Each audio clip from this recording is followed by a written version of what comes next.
Joshua, let's start with Notre Dame and Pitt.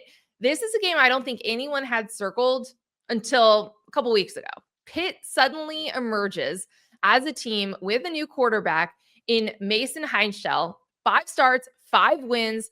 He's been really good. He's thrown for over 300 yards in almost every single start he's had.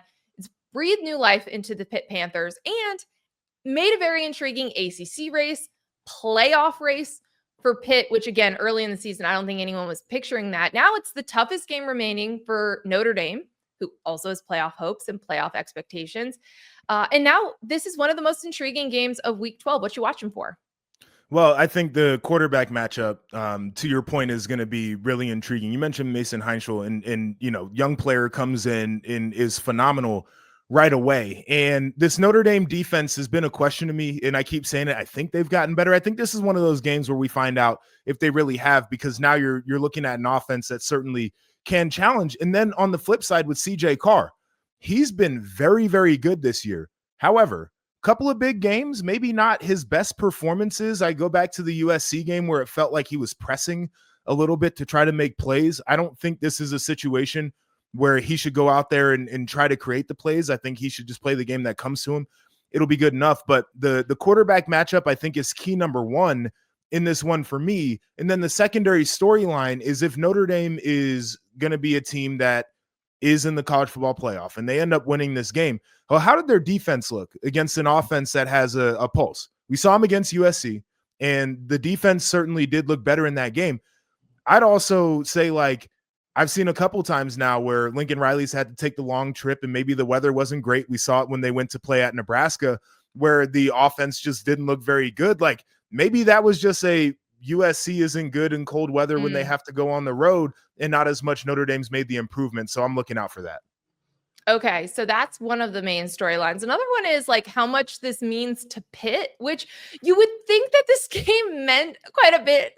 They're going to have College Game Day there. It's a big moment for the Panthers.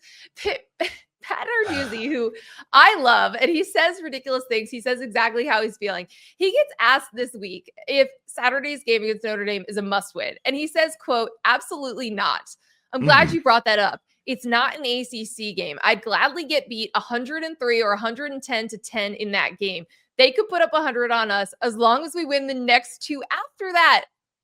That is a wild thing to say. And listen, he's 0-4 versus Notre Dame being at Pitt, whatever.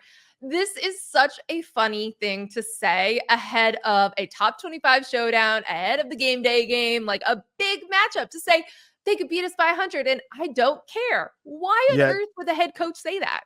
Well, I think it's twofold. Is this it's the truth, right? So you're telling the truth. But this is also, I think, a little bit of that, well, Notre Dame needs to join a conference.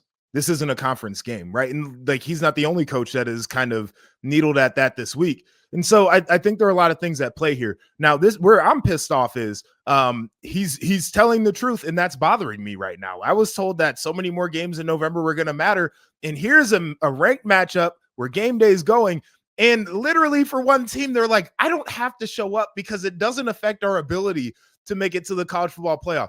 That is nasty work. And thanks Narduzzi for reminding us. Playoff. That's because of Notre Dame's not being in a conference. Well, no, it is because of the playoff, because the idea is that if they win the ACC, they're in. That's a part of this. There's no way that Pitt in any other year before the 12-team playoff is in the conversation. It's 100% because of the playoff. But they the could playoff also was still supposed lose. This game matter, and it doesn't matter. They could still lose by 100 in a different year, and it wouldn't have an impact either. He could have felt the exact same way. Point, though, is people were selling me on this game being one of the important games. It's a ranked matchup. It is, because if Notre Dame loses this game, it's only important for one team.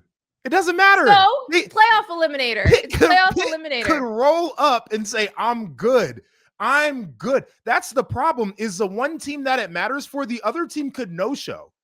That's the real problem.